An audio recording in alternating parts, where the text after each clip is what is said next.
ये उन दिनों की बात है जब एक फिल्म की शूटिंग के लिए गांव में ऑडिशंस चल रहे थे। डायरेक्टर और उनकी टीम फिल्म की शूटिंग के लिए एक पुरानी खंडहर हवेली चुनते हैं, क्योंकि वो एक भूतिया फिल्म बना रहे होते हैं। तभी वहाँ एक हट्टा कट्टा नौजवान आता है ऑडिशंस के लिए। उसका नाम जिमी छू होता है। वहाँ बहुत से मॉडल्स आए होते हैं अलग अलग शहरों से ऑडिशंस के लिए। काफी लंबी लाइन लगी होती है। जिमी छू भी टोकन लेके लाइन में लग जाता है और अपने नंबर का इंतजार करता है। नेक्स्ट सर, मैं बहुत अच्छी एक्टिंग कर सकता हूँ। मेरा बचपन से एक्टर बनने का सपना है। मुझे बस एक मौका दे दीजिए। कौन सी मॉडलिंग टीम से आए हो और इससे पहले कितने शूट किए हैं? सर, मैंने पहले मॉडलिंग नहीं की। मैंने जब सुना कि हमारे गांव में फिल्म के लिए हीरो के ऑडिशंस चल रहे हैं तो मैं दौड़ा दौड़ा आ गया। आप बस मुझे एक मौका दे दो। माफ कीजिए, यहाँ सिर्फ मॉडल्स कैरियर के लोगों का ही ऑडिशन लिया जा रहा है। आप आगे बढ़िए। सर, बस एक चांस। जिमी छू डायरेक्टर के सामने गिड़गिड़ाने लगता है, पर डायरेक्टर साहब उसे कोई मौका न देते हुए अगले नंबर का ऑडिशन लेने लगते हैं। इस बेइज्जती को सहन न करते हुए जिमी छू उसी फिल्म सेट पर खुदकुशी कर लेता है, पर किसी को उसकी खबर नहीं होती कि आखिर जिमी छू कहाँ गायब हो गया।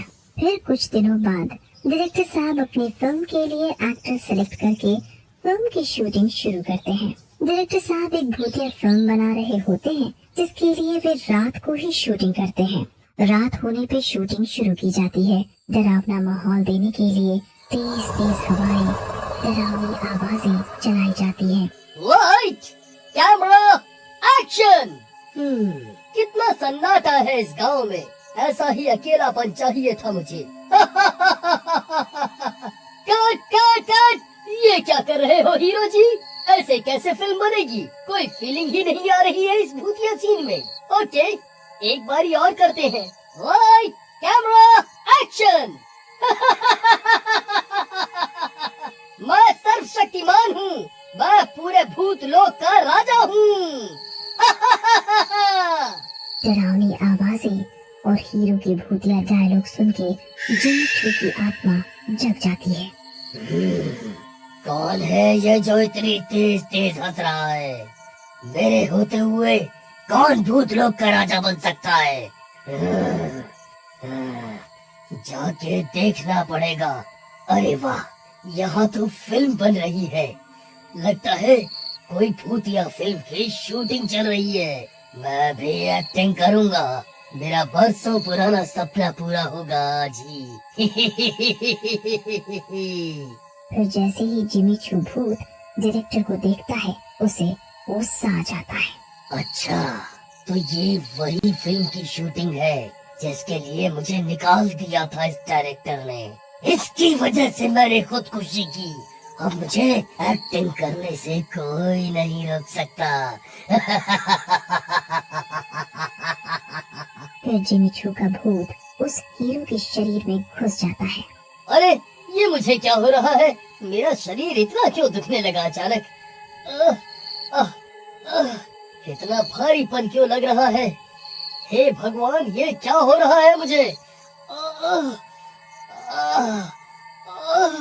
जिमी छू भूत पूरी तरह उस हीरो के शरीर पे कब्जा कर लेता है और तभी हीरो की आंखें हरी हो जाती है। वो गुस्से में ऊपर डायरेक्टर की तरफ देखता है और टेढ़ी गर्दन करके बोलता है, हे डायरेक्टर, अब बोल। Light, camera, action. अरे वाह, तुम तो पूरे भूतिया कैरेक्टर में घुस गए। वाह मेरे हीरो, अब बनेगी film number 1। Light, camera, action. मैं हूँ सर्वशक्तिमान। मैं बनूंगा इस भूत लोक का राजा।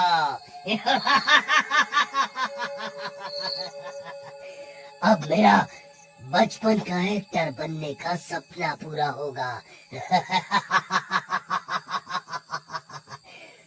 चलो, बहुत हुआ, बाकी कल होगी शूटिंग। अरे पागल हो गया? शूटिंग क्यों बंद की? और जो डायलॉग लिखे हैं स्क्रिप्ट में वो बोलो। हे डायरेक्टर, मैं अपनी मर्जी से शूटिंग करूंगा, समझा? तू कौन होता है मुझे बताने वाला? पैकिंग। अब बाकी कल होगी शूटिंग। हीरो जी थक गए हैं, उन्हें आराम करने दिया जाए। फिर हीरो अपने कमरे में जाता है। हीरो के जाते ही टीम के बाकी लोग इकट्ठे होते हैं। अरे ये क्या हो गया? अपने हीरो को एकदम कैरेक्टर में घुस गए लगता है। नहीं, मुझे कुछ और ही कहानी लगती है। तभी वहाँ सेट का एक कर्मचारी बाबूलाल आता है। साहब, आपने शायद ध्यान नहीं दिया। उसने बोला कि मेरे बचपन का सपना पूरा होगा। डायरेक्टर साहब, आपको याद है ऑडिशन के समय एक हट्टा कट्टा गांव का आदमी आया था हीरो का रोल का ऑडिशन देने, और आपने उसे मना करके वापस भेज दिया था। हाँ बाबूलाल, तुम सही कह रहे हो, उसने भी ऐसा ही कुछ कहा था। सब लोग बहुत डर जाते हैं क्योंकि उन्हें समझ आ जाता है कि जिमी छू का भूत इस हीरो के अंदर समा चुका है। तभी वहाँ डरावनी डरावनी आवाजें आने लगती हैं। भूतिया एक्टर का रहस्य जान के तो वो काली रात और भी भयानक लगने लगती है। तभी कुछ आवाजें आती हैं।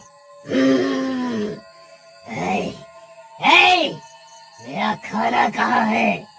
मुझे खून पीना है। कहाँ है खून?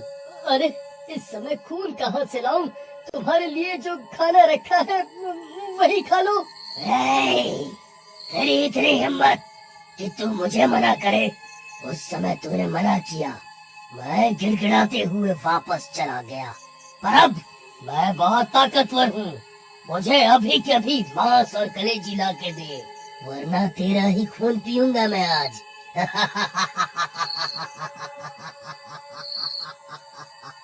अरे भागो रे, ये भूत आज मुझे ही खा के अपनी भूख मिटाएगा। कोई इसके लिए मांस लाओ, वरना ये मेरा ही खून पी जाएगा। हाँ हाँ हीरो जी, अभी इंतजाम करते हैं आपके भोजन का, बस थोड़ा समय दीजिए। तो कुछ समझदार लगता है, समझा इस बेवकूफ को, वरना ये अपनी जान से ही हाथ धो बैठेगा। अरे बेवकूफ, तूने ये क्या मुसीबत मोल ले ली? इतनी रात को कहाँ से लाएगा मांस? तूने इसे वादा तो कर दिया, पर अगर तय मांस नहीं लाया तो ये हम में से किसी को भी जिंदा नहीं छोड़ेगा। अरे साहब, इस भूत को मांस देने में ही समझदारी है, वरना कल सुबह सुबह हम सबका मांस खाता दिखेगा ये। आप चिंता नहीं करो, मुझे एक मांस बेचने वाली दुकान का पता है, वहाँ जरूर मिल जाएगा मांस और कलेजी इस समय। फिर बाबूलाल आधी रात को ही मांस लेने चल देता है। समस्या ये थी कि वो मांस बेचने वाले की दुकान जंगलों के उस पार थी। अब बाबूलाल को अपनी और पूरी टीम की जान बचानी थी, तो जंगली जानवरों का खतरा तो उठाना ही था। बाबूलाल जंगलों की तरफ निकल पड़ा। वहीं दूसरी तरफ भूतिया हीरो ने पूरे सेट पे आतंक मचाया हुआ था। भूख के मारे उसने सब सामान उठा उठा के फेंकना शुरू कर दिया। अरे जान बचाओ कोई हमारी, कहाँ इस भूत के चक्कर में पड़ गए? इसने तो हमारी ही फिल्म बना दी। अरे मेरे तो इतने पैसे लग गए इस फिल्म में, मैं तो बर्बाद हो गया। ना घर का रहा ना घाट का, इतने पैसे लगा के भी ना ही फिल्म बनेगी, और अपनी जान से भी हाथ धो बैठूंगा। भूतिया हीरो के आतंक से सब एक साथ एक ही जगह बैठे थे। डर के मारे सब के सब कांप रहे होते हैं। अभी तक मेरे लिए मांस क्यों नहीं आया? अरे हीरो जी, बाबूलाल गया है मांस लाने। दुकान जंगल के पार है ना, इसलिए समय लग रहा है। कृपा करके आप हमें बख्श दें। तुझे तो मैं सबक जरूर सिखाऊंगा।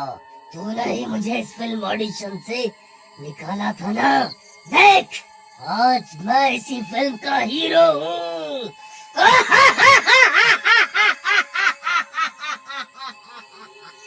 इस कहानी का अगला भाग देखने के लिए नीचे दिए लिंक पे क्लिक कीजिए।